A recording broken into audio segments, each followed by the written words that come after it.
Hello everyone, কেমন আছো সকলে? আমি খুব ভালো আছি। আর এই যে ভিডিওটা দেখতে পাচ্ছ, এই ভিডিওটা প্রমাণ যে আমি কতটা অলস। মানে এই ভিডিওটা ঠিক আজ থেকে 2 মাস আগের ভিডিও, মে মাসের ভিডিও, যখন কলকাতায় 46 ডিগ্রি 47 ডিগ্রি টেম্পারেচার চলছিল বাইরে। হ্যাঁ, তো দিনটা ছিল সানডে। তো সকালবেলা অনেক উঠে বললো যে তার স্যামসাংয়ের ফোনটা একদমই চার্জ নিচ্ছে না, কালকে রাত থেকে চার্জে বসে কিন্তু চার্জে নিচ্ছে না। তো আমি প্রথমেই বললাম যে ভালোই হয়েছে, আমাকে তো বারবার মোটিভেট করছিলি স্যামসাংয়ের ফোন নিয়ে, তোর ফোনটা খারাপ হয়ে যাবে, স্যামসাংয়ের ফোনটা নিয়ে এখন কি বলবি? তো যাই হোক, তারপরে বললাম যে সার্ভিস সেন্টারে যেতেই হবে, কারণ কালকে পরের দিনই সোমবার, অফিস আবার ওকে যেতে হবে, আর একটাই ফোন, এক্সট্রা তো আর ফোন নেই, এই ফোনটাতেই কাজ চালাতে হয়।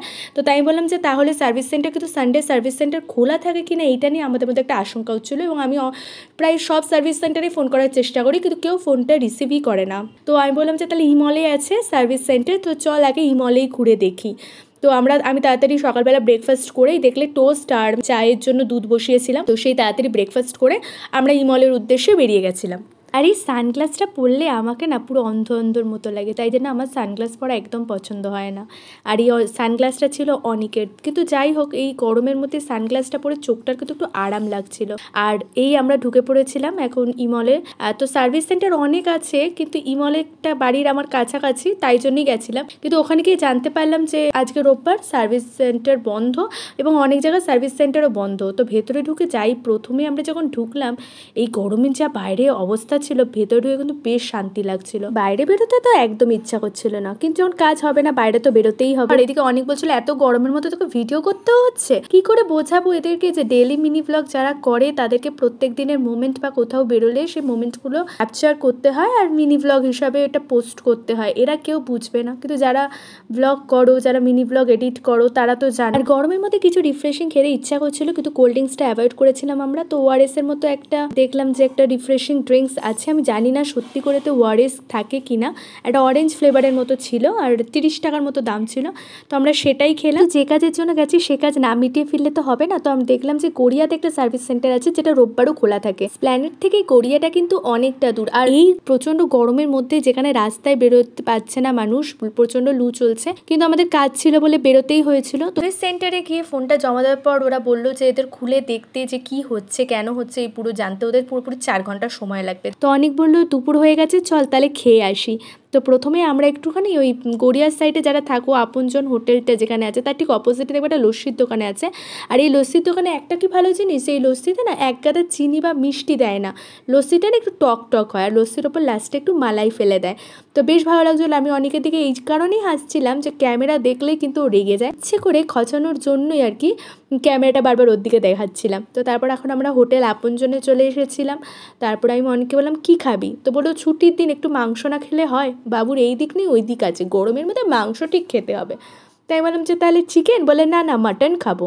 তো ঠিক আছে, একটু সবজি ভাত আর মাটন অর্ডার দিয়েছিলাম। আমার কি খাওয়াচ্ছেন তো অনেক বাবু, আমার তো এতে কোনো প্রবলেম নেই, তবে এটাই ভালো মাটনটা একটু লাইট করেছিল। তারপর আমরা খেয়ে দিয়ে গিয়ে সার্ভিস সেন্টারে ওয়েট করছিলাম, কারণ বাইরে অতক্ষণ ঘুরবো রোদের মধ্যে এটা সম্ভব নয়। তো 2 ঘন্টার মতো আমাদের ওয়েট করতে হচ্ছিলো এক্সট্রা। তো আমি ওয়েব সিরিজ দেখছিলাম, আর ভেতরে এসিও ছিল, তো ঠান্ডার মধ্যে বসে বসে আমরা দুজনে ওয়েব সিরিজ দেখছিলাম। তারপর ফোনটাকে সারাই করে নিয়ে অনেক বললো সামনে পাটুলি আছে, চল পাটুলির দিক থেকে বিকেলবেলায় ঘুরে আসবো। তবে চল তার আগে একটুখানি বারুইপুরের ওই দিকটা একটুখানি লং রাইড করি। তারপর এখন বিকেল যেহেতু ছিল, সূর্যের তেজটাও কমে গেছিলো। আর রাস্তায় নেই যাওয়ার সময় প্রচুর কাগজ ফুল আর বিভিন্ন রকমের ফুলের গাছ দেখছিলাম। তো অনেকে আমাকে কয়েকটা ফুল পেড়ে দিয়েছিল। এই ছোটো ছোটো মোমেন্টসগুলো না, ছোটো ছোটো যে কেয়ারিং জিনিসগুলো, এগুলো খুব ভালো লাগে। যতই রাগ হোক, ঝগড়া হয়, অভিমান হোক, দেখবি ছোটো ছোটো জিনিসগুলো, ছোটো ছোটো কেয়ারগুলো, ছোটো ছোটো মুহূর্তগুলো এমন ভালোবাসার মোমেন্ট সৃষ্টি করে যে অভিমান দূরে চলে যায়। তো এরপর আমরা ঘুরে টুরে পাটুলির দিকটাই আবার আমরা যাচ্ছিলাম। আর সারাদিন রোদের মধ্যে টই টই করে ঘুরতে হয়েছিল। তো তারপর যখন পাটুলিতে এসেছিলাম তখন মুখ চোখের অবস্থা দেখো একদম কালো হয়ে গেছে। একটু ঘুরে হাস, একটু ঘুরে হাস, ওভাবে না, একটু তাকায় দিকটায়, তাকায় দিকটায় ভালো করে, প্লিজ প্লিজ, ওরকম নয়, ওরকম তাকা তাকা, হ্যাঁ একটু হাস। ও হাসি যেন কোটি টাকার সম্পত্তি। আর এদিকে আমি কিন্তু সবসময় হাসি খুশি, সবসময় হাসতে ভালোবাসি। আর ওনাকে না একটু হাসতে বললে বাবা যেন কতটা গম্ভীর উনি। তো যাই বলো, এবছরের গরম কিন্তু রেকর্ড ফেলে দিয়েছে। মানে গরম এত পড়া পড়েছে, ঠিক সেরকমই ফাঁকিবাজ হচ্ছে আমাদের বর্ষাকালটা। এখনও পড়তে বসছে না, মানে এখনও পড়ছে না, কীরকম ফাঁকিবাজ ভাবো।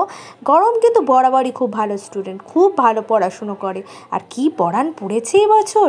কিন্তু বর্ষা একদম ফাঁকিবাজ, বর্ষা পড়তেই চায় না। গরমের মধ্যে কিন্তু আমাদের সব থেকে ভালো লাগে একটু কুলফি মালাই খেতে, তাই না?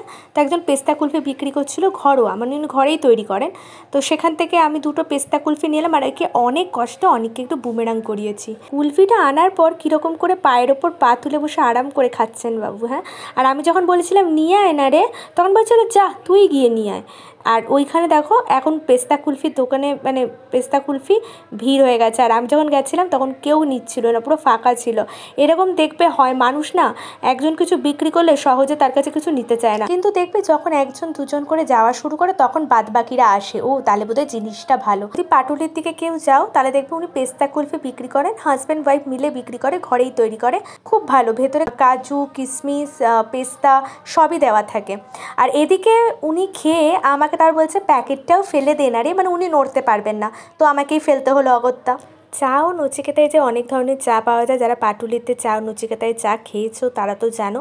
কিন্তু বিশ্বাস করো গরমের মধ্যে না চা খেতে ইচ্ছা করছিল না সেদিন, তাই জন্য আমরা একটু মোমো নিয়েছিলাম আর একটু ঘটি গরম নিয়েছিলাম। তবে এবারে পাটুলির একটা স্পেশাল পাওনা হলো যে অনেকবারই পাটুলিতে গেছি কিন্তু ঝিলপাড়ের দিকে কখনো দেখিনি যে একজন পারফর্ম করছে।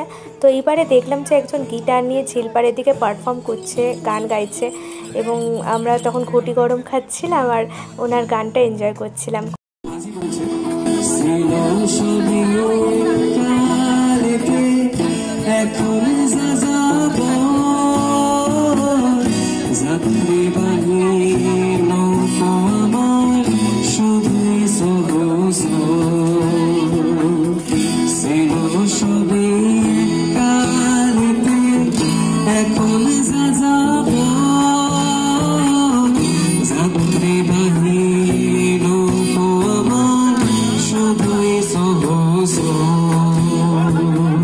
তো আজকে সারাদিনটা ঘুরে কষ্ট হলেও কিন্তু এই একটা ছোট্ট দিন দুজনে মিলে কাটালাম, সেটাই অনেক ভালো লাগার মুহূর্ত তৈরি হয়, স্মৃতি তৈরি হয়। আর যদি তোমাদের আমার এই ভিডিওটা ভালো লাগে প্লিজ একটা লাইক করে দিও, পেজটা ফলো করতে একদম ভুলো না। টাটা।